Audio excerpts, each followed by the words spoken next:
5-iron. I mean, you could hit it, but like. So, I mean, yeah.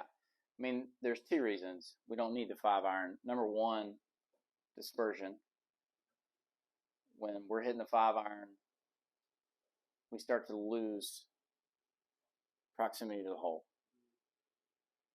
Our distance control suffers from mishits. So not only are we losing it left and right, we're also missing it short and long.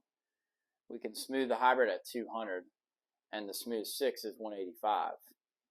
15 yards in between those follows the same gap that you've got with your 7 and 6 iron. So, where does the 5-iron fit? Well, it doesn't. It doesn't fit at all. It's not serving you any kind of purpose, because this is worst case scenario. If we have to gas this another 5 yards, or we have to lay off on this 5 yards less, we can do that, and we cover pretty much all of our numbers. And honestly, from an expectation standpoint, like when you're 190 yards away, if you can hit it to 30, 35 feet, I mean, I don't know that many people that would be upset hitting it to 35 feet from 190. Well, and I would wonder from a fitting standpoint. I mean, we need to get with Wilkerson, but like, I think when we get with Wilkerson, that there's a good chance we need to get something different in that 6-iron, because even though we got it at 185, the dispersion wasn't great relative to the 4-hybrid. The 4-hybrid dispersion left to right is phenomenal, long and short's phenomenal. So then, is it a 5-hybrid? Is it a 6-hybrid? Do we look at refitting both hybrids so that he's got the same hybrid and same shaft? Yeah, like, I don't know the answer there, but it's definitely worth looking into. Yeah, I mean, my bag looks a lot like this, but it goes pitching wedge 9, 8, 7, 6, 5 hybrid, 3 hybrid. The number on the club doesn't matter nearly as much as the actual what Elijah's riding right now. He's got a 12-yard gap between the 9 and the pitch, 15 between the 8 and the 9, 13 between the 7 and the 8. Was that 185 or 195? 195 on the so 6. 20 there, and then you're 15 on the next and 15 on the next. So I've got a little hotter I've got a little hotter iron set than you've got. So my 6-iron, it's just de-lofted a bit. They're the Cobra Forge, so they're a little jumpy.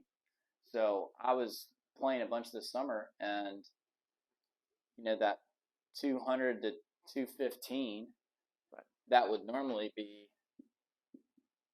5-iron, but it only carried about 205. Well, when I gas my 6, I can hit it 200.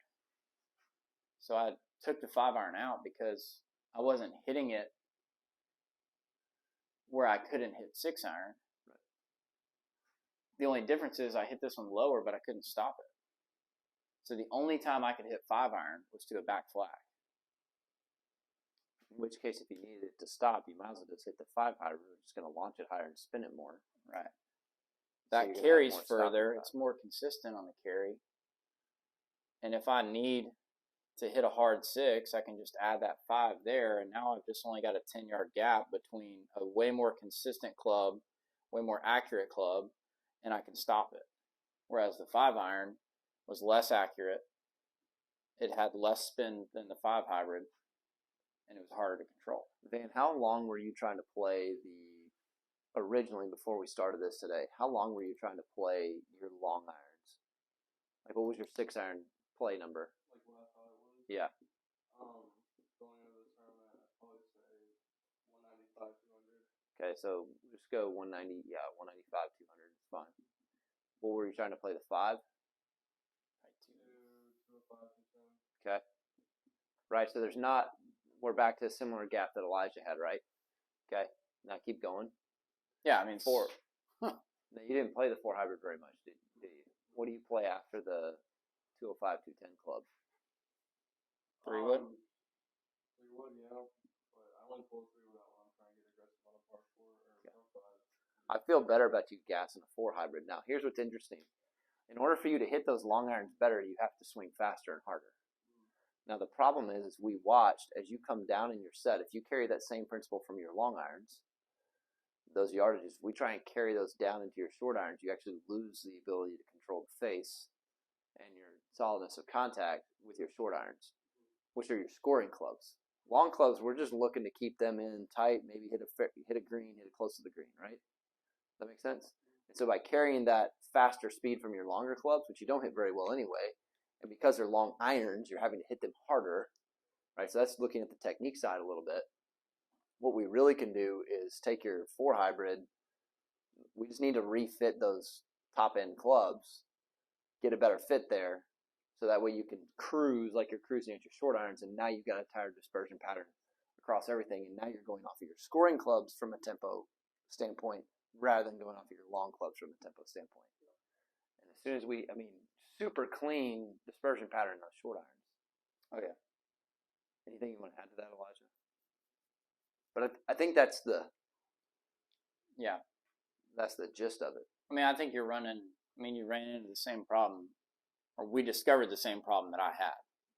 Right. Elijah's just better at controlling that distance with those short irons. He's not trying to hit them as long as you're trying to hit them. Yeah, I mean, this 47 number is like, my comfortable number is actually 42. My comfortable number is actually 32. My comfortable carry is actually 57. Right? And this is like 170, and this is like 190. And that turns into about 205. That's more like 215.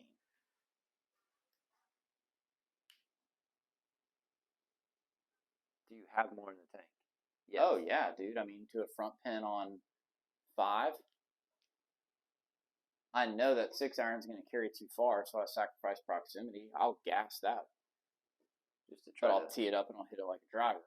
So there's certain scenarios where, yeah, I mean, it makes sense. Yeah, you can gas it, but like if you lose the face and you lose control of it, then it's not serving any purpose. Basically. That's how we hit more greens. That's how you hit it tighter. Yes, there's a little bit of technique motion involved, but there's a lot of like actual just learning how to control your tempo. Yeah. Which allows you to control your technique, which then allows you to score and shape shots and hit it tighter. Right. But I mean, I was on 7 the other day and I had a back flag in there at 118 and I hit pitching wedge. But my gap wedge, my 50 degree, is actually a 125 max. Right. So you took a lot off. I chose a different shot. Right. Which is basically what we're asking you to do here. But when your tempo's so high all the time, you trying to hit a knockdown from there, it's one of the reasons why you struggle to hit a knockdown. It's because your tempo's actually in a place that you don't have total control of what the club's doing. Now you hit a knockdown from that place, that's smoother tempo, you're going to have more control like Elijah has. You're going to be able to come way down, and on the rare occasion you need to gas, you can. But you also don't have clubs in the top end of your set that allow you to do anything else. Yeah. It's going to be a whole lot easier to play and win, too, when you learn how to control that. Yep. And you can stay aggressive and assertive, which matches your personality.